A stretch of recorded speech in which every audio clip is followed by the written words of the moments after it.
overground. Yeah. Overground, underground. Originally it was intended, I mean, Do you mind if I video this? no, you can do it like, yeah. Originally it was intended to take cargo across the river. You can imagine all this was docks. Yeah, of course. Very busy, up to a few years ago, docks. What happened was that ships would come in from abroad, and in the Industrial Revolution, of course, the number of ships coming in and out of London was vastly increased. There were sailing ships, couldn't manoeuvre very well. They were Sounds like blocking chaos. the river. They said it took longer to get up the Thames to unload than it did to get from across the Atlantic to get here in the first place. The M25, but on the Yeah. Thames. Yeah, and of course nobody's got any brakes. You know, sailing ships they go where the wind goes. You can't make them go any other way, so they go where the wind goes. And what does a ship do to go against the wind? It tacks, doesn't it? You can't tack very far in the Thames, particularly if there's somebody tacking trying to get down. They had ships, they had wharves, ship builders, ship breakers either side of the river, and in the middle they had these lanes, so-called, for the ships to go up the channels, and the whole thing was mayhem. Yes. And how do you get things across the river? The only way to get across as a foot passenger was to go to London Bridge, 2 miles up the river. And go around the bridge. 2 miles up the river, and you go up the river and you'd pay a big heavy toll to cross the river. Back down. But if you were a foot passenger, you pay a penny. The whole problem with this tunnel is that it was a penny to cross the river for a pedestrian. Yeah. And bear in mind, this tunnel was eventually just a pedestrian tunnel. Originally, it was designed to carry cargo, which you could charge a toll for, and you could charge anything like when you got that. And London Bridge was getting all this traffic and all this money. So okay, let's build a tunnel. We can relieve the bridge of all this traffic, and we can make it pay. That was the intention. That was when it was only going to take 3 years to build. It took 18 years to build, which isn't all Mark Brunel's fault. No. He had financial problems, technical problems, and it took him about 3.5 times his estimate to dig the thing, which isn't bad in today's terms. 3.5 times your estimate in terms of time and twice the cost. That's not bad today, particularly for something that's never been done before. No. This had never ever been done before. But for a large amount of that time of 18 years, the thing was shut for financial reasons. They were halfway across the river and the river broke in and it closed them down for 7 years. So the intention was to collect tolls. It never did do that because of the time. By the time they'd finished it, they would need to get the horses and carts, which will be down there, to the surface. They needed to build not only this shaft, but one 4 times as big out here, which would have inside it a roadway with a spiral road, only about 1-2 spirals. Wasn't sort of a long thing, but 2 spirals, and to take the horses and carts from down here to the surface, and off they go and back down again. Now that was going to cost a lot more money, and nobody was prepared to invest any more money in it. The whole thing was done with private money.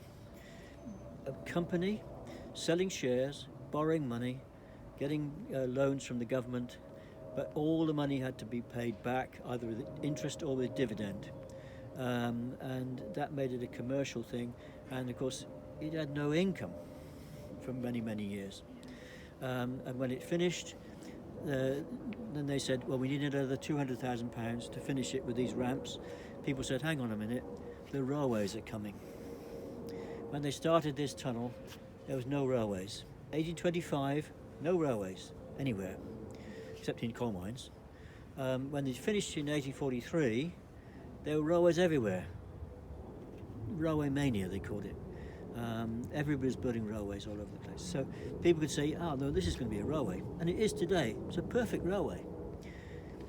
Because what is the railway gauge based on? 4 foot 8.5 inches is the gauge of the rails. What's it based on? A horse and cart. This was built for horses and carts. Of course, it's good for railways. And so it was built.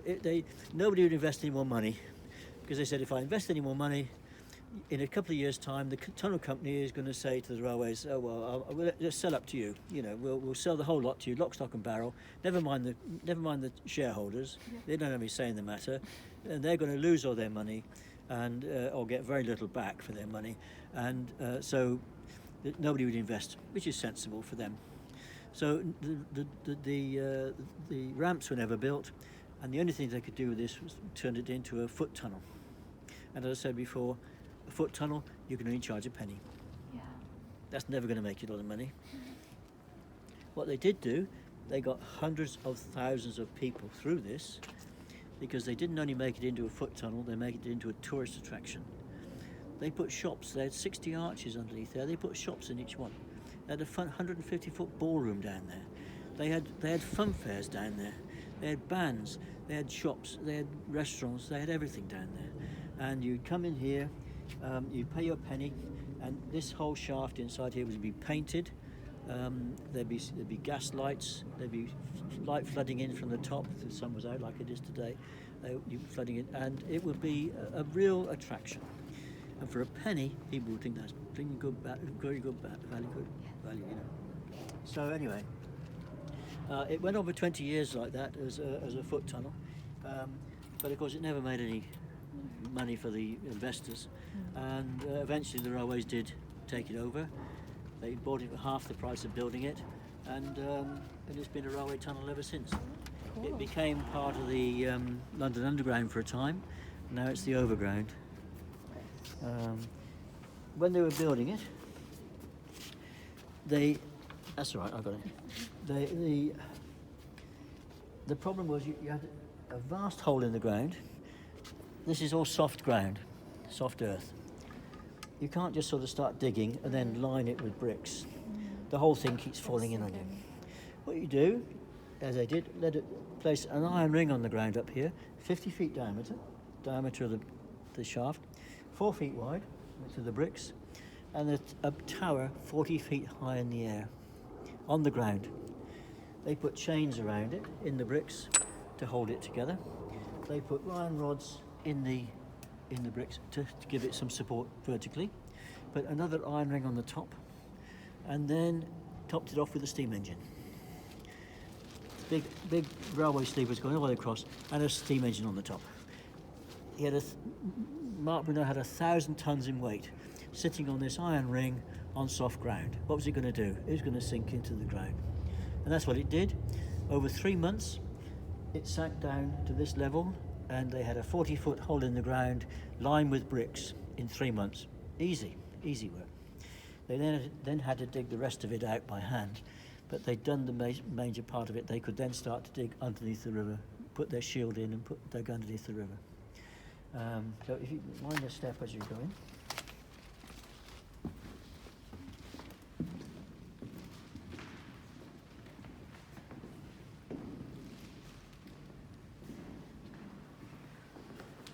It's not warm.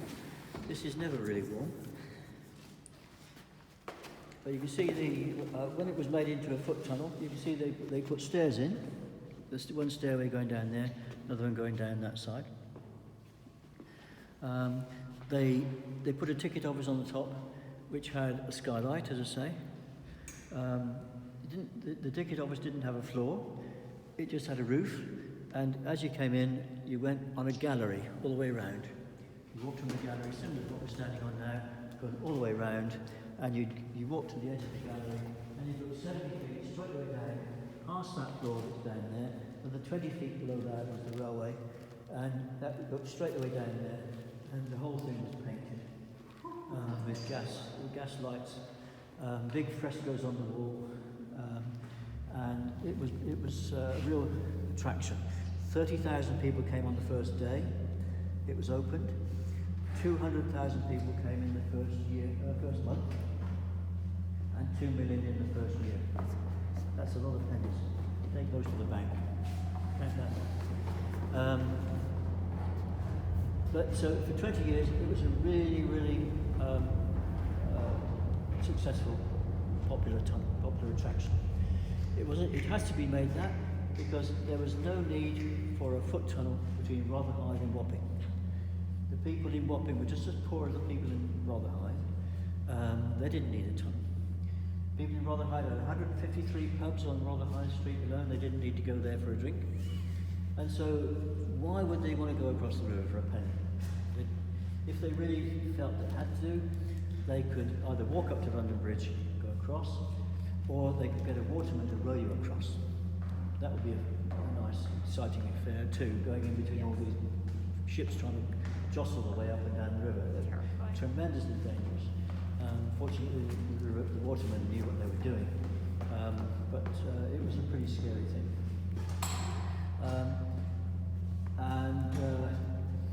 Of course, then so they had to make it into a tourist attraction, which with all these extras, so people could come here, enjoy themselves, and spend money, which they did. And the entertainment for the local people was coming and watching the rich people coming and probably trying to take the wheel off the back of the cart, or the carriage, as the coachman was asleep on the top, whatever. Can we go down, or is yeah, go down, yeah. And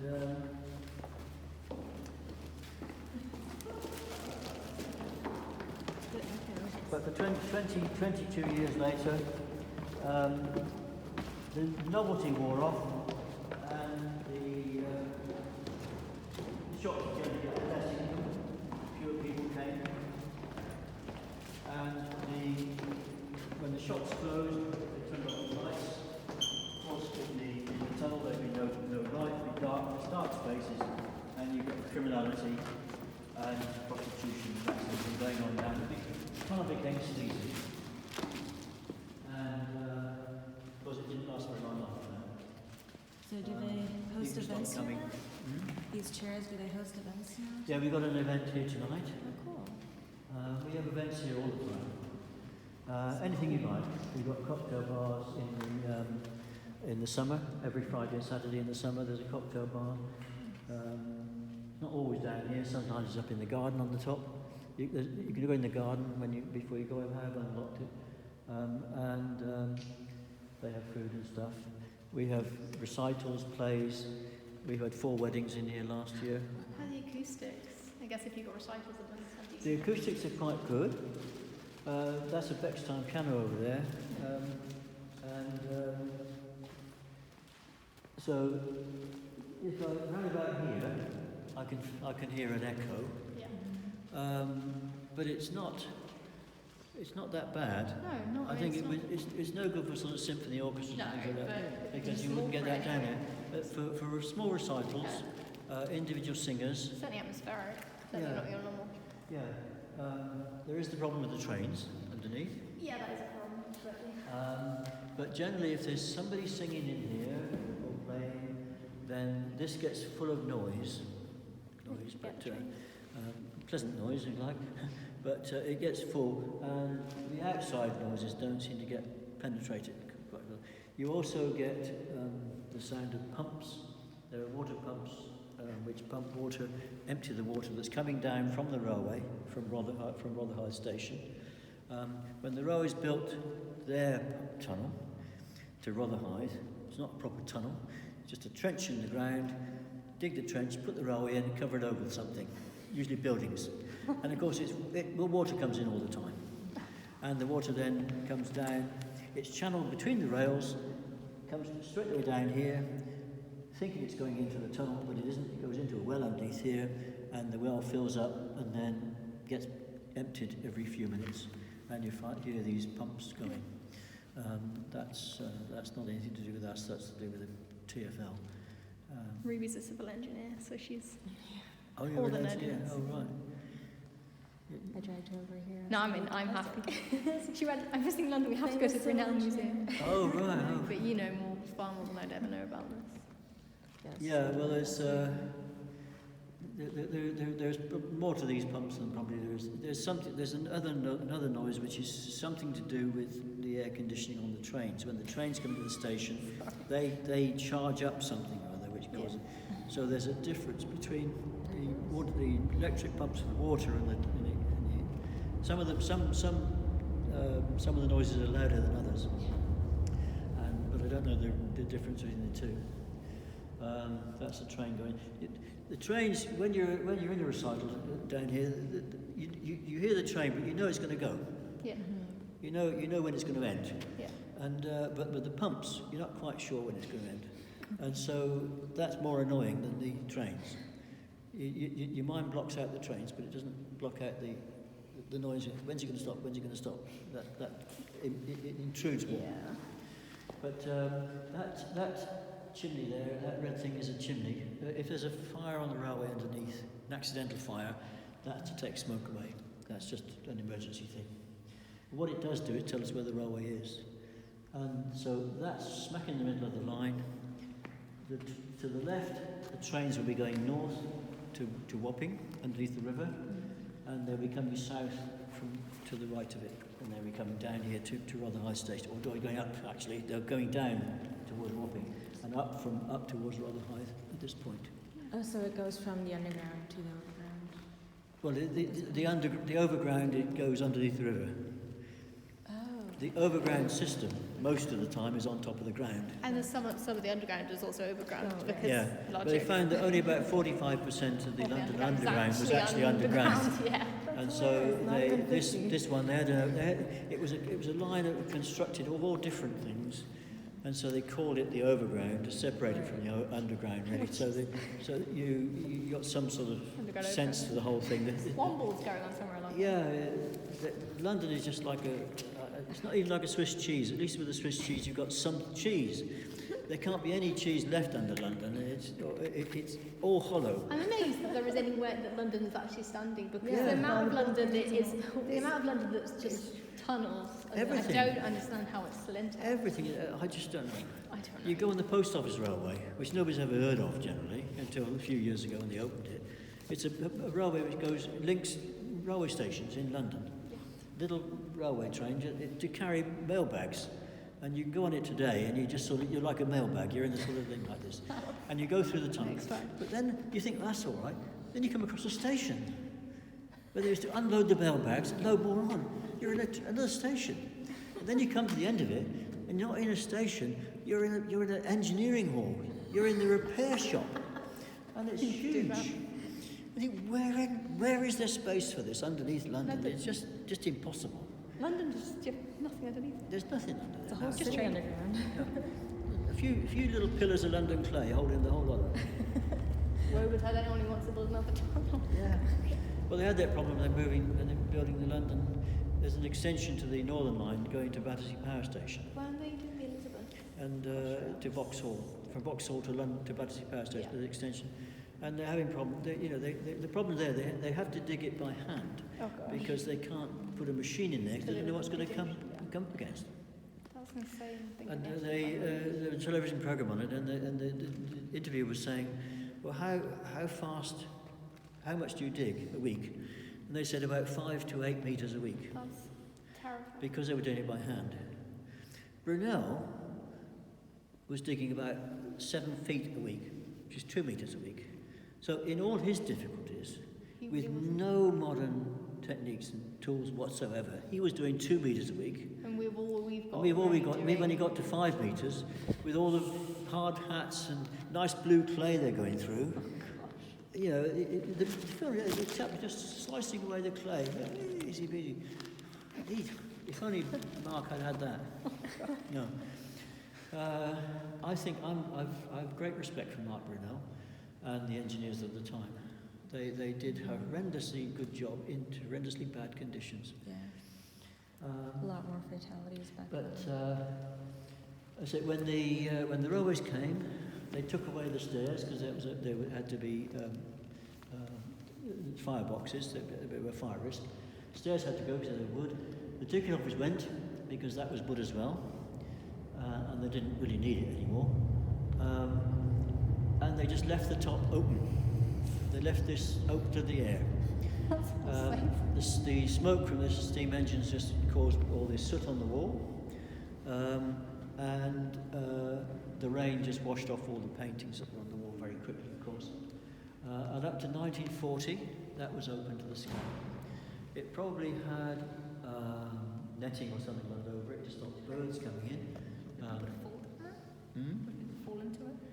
Probably you could, but I think if you were kids in those days, you were told to stay away from it. Probably you did most of the time. There weren't people who just decided to do these extreme sports and abseil down inside it, these sort of stupid things, parachute down inside it. But it stayed open, but in 1940, the very first raid of the Blitz was the 7th of September 1940, and in that first raid, the Surrey docks went up, which is only just over the road, and Surrey and Canada Water were importing wood from Canada. Before the war it was Norway as well, but after that wasn't. But Canada, and as soon as that timber went up in flames, of course there'd be burning embers flying everywhere. Just a bit of breeze, and they picks up those embers and they go burning, burning, burning all over, and they'd like to come in here. And what they didn't want was a fire in a tunnel. Fire on the surface of a railway is okay, in a tunnel is bad. And so they put this cap on, which was horrendously expensive for the time. That's a 50-foot unsupported span, and those girders are really, really big. That one's going a bit rusty over there. This is where I run away. This is where I run away. I think that's been repaired recently. We did have a leak over there, so that's a repair which has been done. But no, it's pretty strong. But it is horrendously expensive to do that sort of space. And to be done in wartime with restrictions and availability of metal and everything, it must have been pretty important to them to get that done. Because they wanted this railway to continue to run.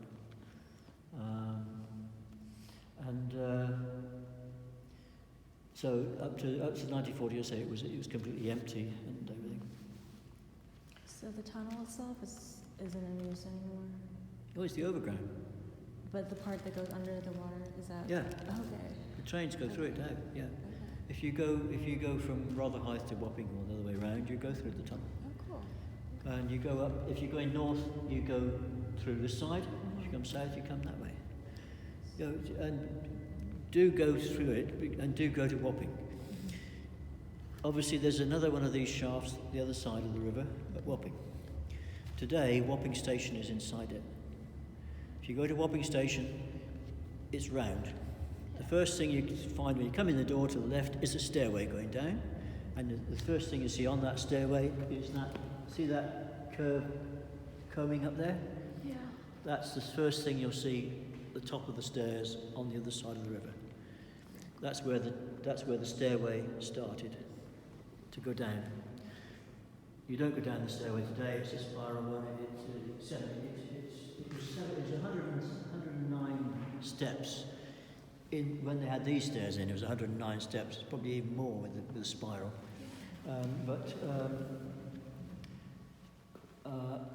You go down to the platform. Yeah. The lifts go in the middle. The lifts will take you down to this level in the station. In the same way as at Rotherhithe, the escalator will take you down to this level because the station is built on top of the rails, and the lift can't go any further. No. So at both stations, you need stairs to go down from the final bit, down to the platform. At Wapping, those stairs are the remains of their main staircase. The main staircase was there until the 1960s. From 1843 to the 1960s, the staircase in Wapping Station was the original Brunel one. In the 1960s, they said, we'll have a good clear out, we'll have it all modern, and they took the staircase away. But they left the bit to go from this level down to that's the pumps, down to the platform. So when you go over there, have a look at the staircase, and have a look at from the platform, the entrance to the tunnel.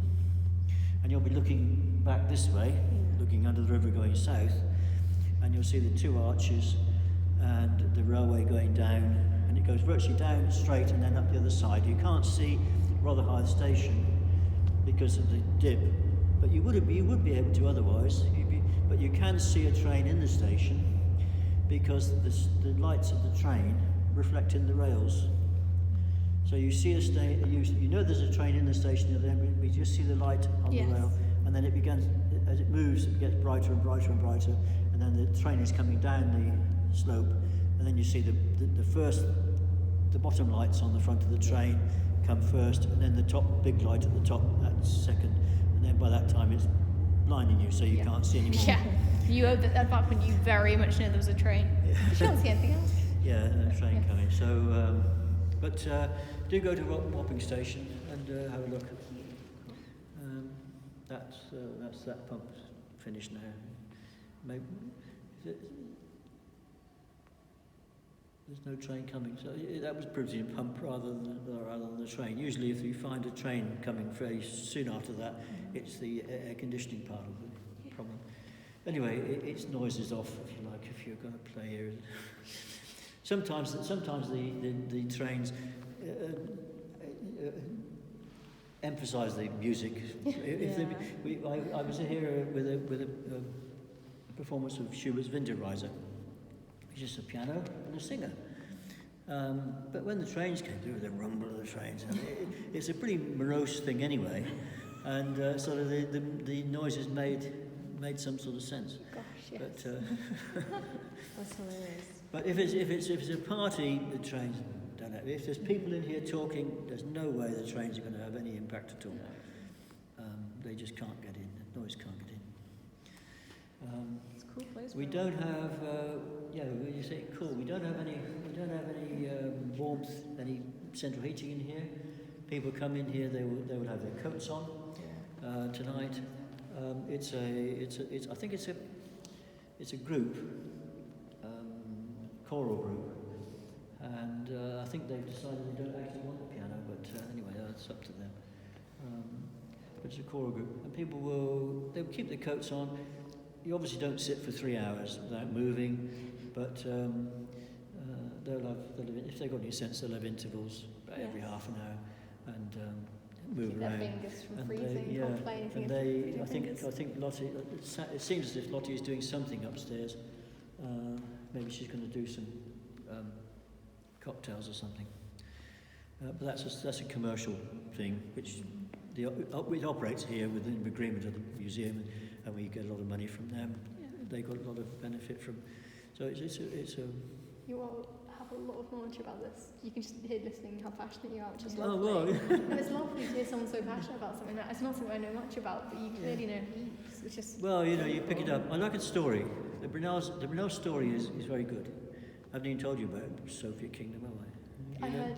Do you know why how Isambard got his name Kingdom? Is his mother's maiden name. Mark Brunel was French. He escaping from the French Revolution. Hence the spelling. And he's M-A-R-C. And escaped from the revolution. He met Sophia Kingdom by accident as he was escaping, getting his papers for the. Because you had to get permission to leave the country in those days. The revolution, the French Revolution, was like the Gestapo.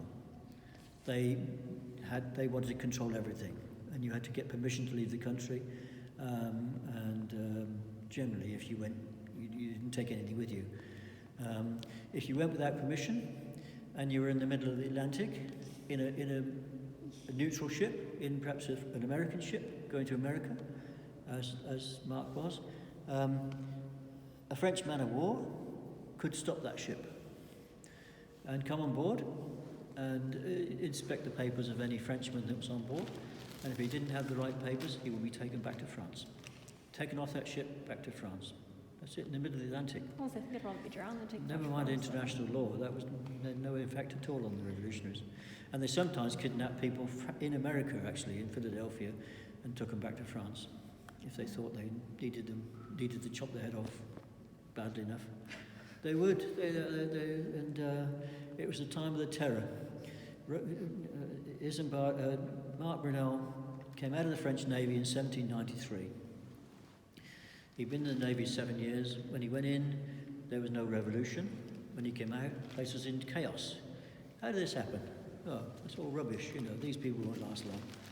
That's not what you say to a revolutionary.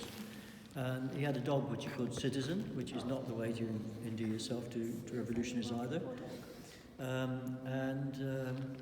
So he had to get out of France. He wanted to get out of France. Most of the people in Normandy were royalists. Normandy and Rouen around there, they stayed royalist for a long, long time. The revolution sort of spread unevenly over France. So most of them in Normandy were royalists, and he decided to make his career in America rather than in France. He didn't want anything to do with France again until there was a monarchy on the throne, which there never was, so he never went back. And so he went off to America. While he was getting his passport from the consul, he met Sophia Kingdom. She was there by accident, 17-year-old girl in France as a governess. How old was he? He was 23. And so off he went to America. He promised to come back for her, marry her. And 6 years later, he did. Coming back from America in 1793 was not something you thought about. If you got there, you'd be so pleased you'd never want to do the journey back. 2 months tossed around in the Atlantic in a sailing ship, not the best way to travel. And so but he did, he came back. America didn't have an industry and opportunities for him to do what he wanted to do in his career. He wanted to be an inventor, make things for industry. And you needed an industry that was demanding things in order to work. Yeah. America didn't have that. America was still trying to get on its feet. And so he came back to England. England was where the Industrial Revolution was hottest. You went to France to learn the theory of engineering, but you came to England to apply it. And because we had no technical education system.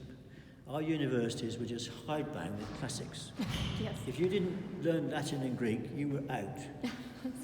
And the last thing Mark Brunel wanted to learn was Latin and Greek. He was interested in mathematics and mechanics and things like that.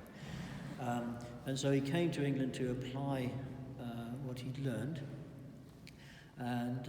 but also to find Sophia Kingdom, of course, which he did. He found her within a week. That's pretty impressive. Married her within the year. Had their 2 daughters. Their son he gave his son, his wife's Christian maiden name, Kingdom. So it's a tribute to his wife. I think they're preparing for the thing tonight. Okay. And they got married. They were married for 50 years. In the 19th century, to be lived for 50 years was pretty good. I was gonna say, that's... To be married for 50 years, they both lived to be 80 years old. Wow. They were both together for the rest of their lives. He died about 4 years before she did. He was, say, 7 years older. They never had any money. He was interested in his engineering, that's all. Not interested in fame or money. Consequently, he ended up in debtor's prison, as you do if you don't attend to money. But she went to debtor's prison with him. She didn't have to do that. She wouldn't let him go to debtor's prison on his own. The children were out of the way. Isabel was in France learning his education, and their daughters were married, so it was just the 2 of them. And she went to prison with him, and she virtually supported him all the way through his career. Pity she wasn't an accountant, because if she had been, she'd have kept him out of debtor's prison and made sure he got the money that was due. He was a very generous man. If you asked him for money, he would always give it to you. Consequently, he was always being asked, and he never had any left. He was a very generous man. I've read it. There's a little paper written by his daughter, and she remembers him taking her on nature walks and going by and picking up flowers for a hat and everything, and making models making toys out of acorns, and also. And she said he was walking along and telling her everything, and she said nothing went unnoticed, nothing passed unnoticed, and that's the mind of an inventor. Nothing escapes you. You look at something and you think, why is it that way? And in your mind you're always thinking, can it be done a different way? Can it be done a better way? And that's what an inventor does. You can't be an inventor otherwise. You can't just sort of think of an idea and work on it for a couple of years.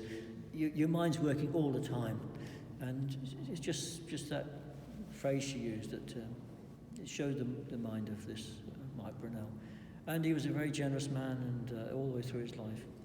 And after they ended up living with Isambard and his wife in their big house in St James's Park.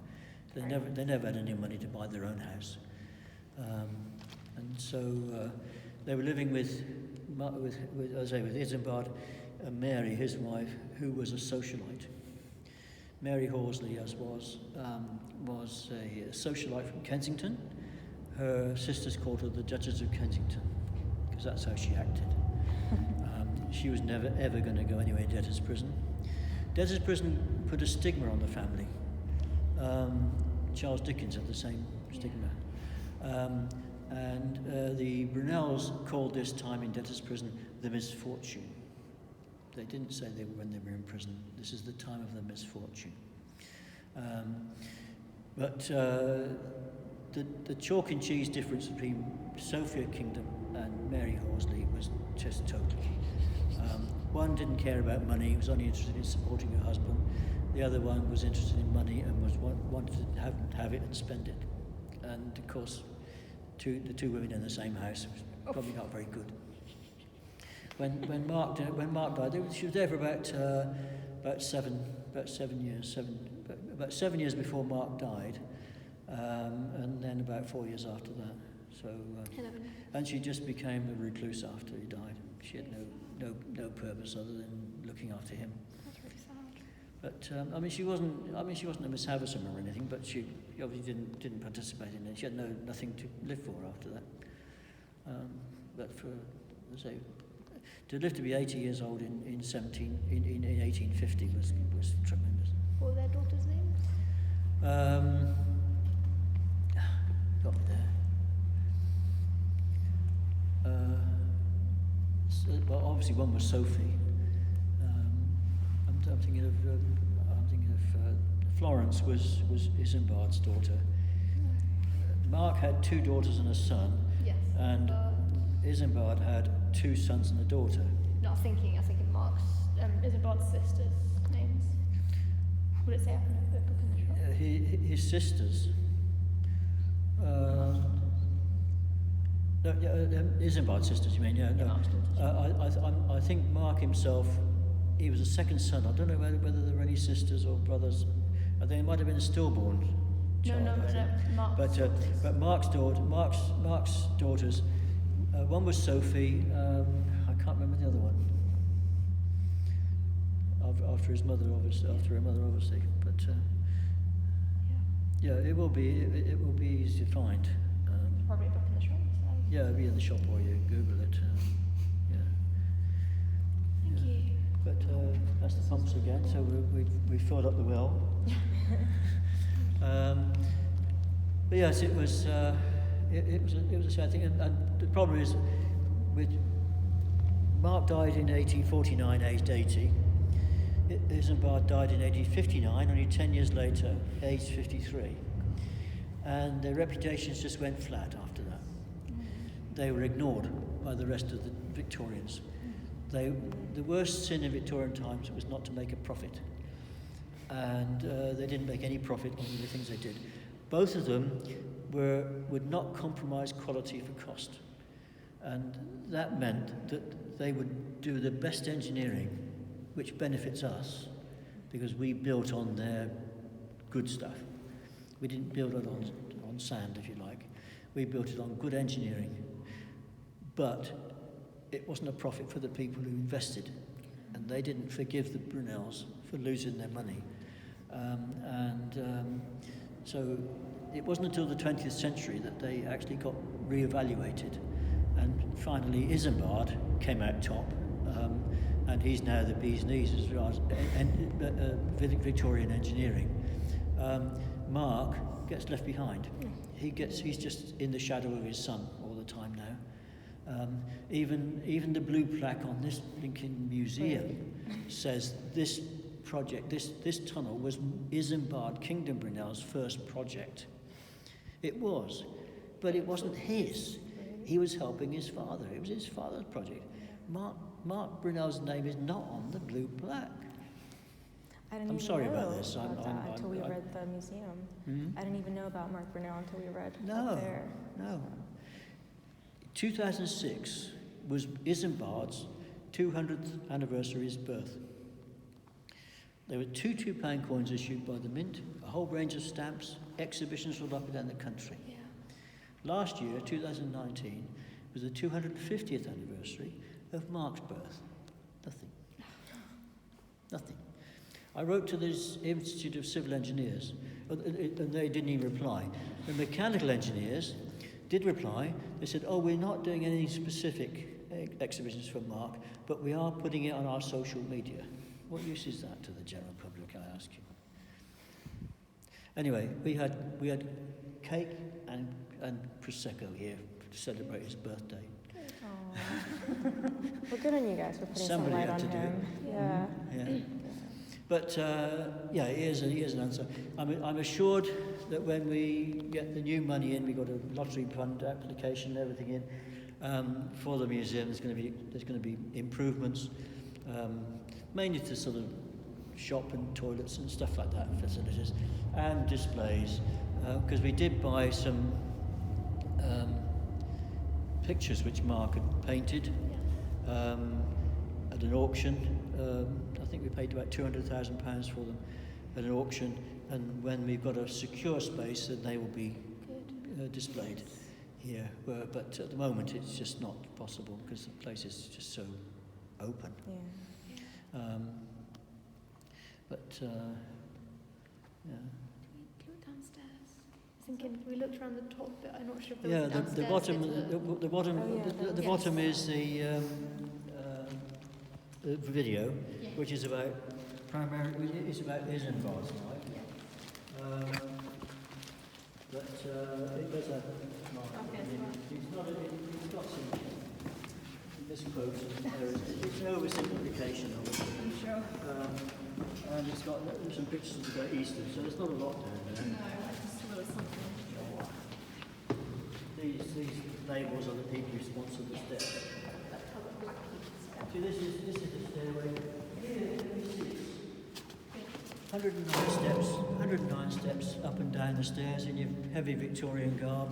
You need some seats, maybe a little table there, some drinks or something like that.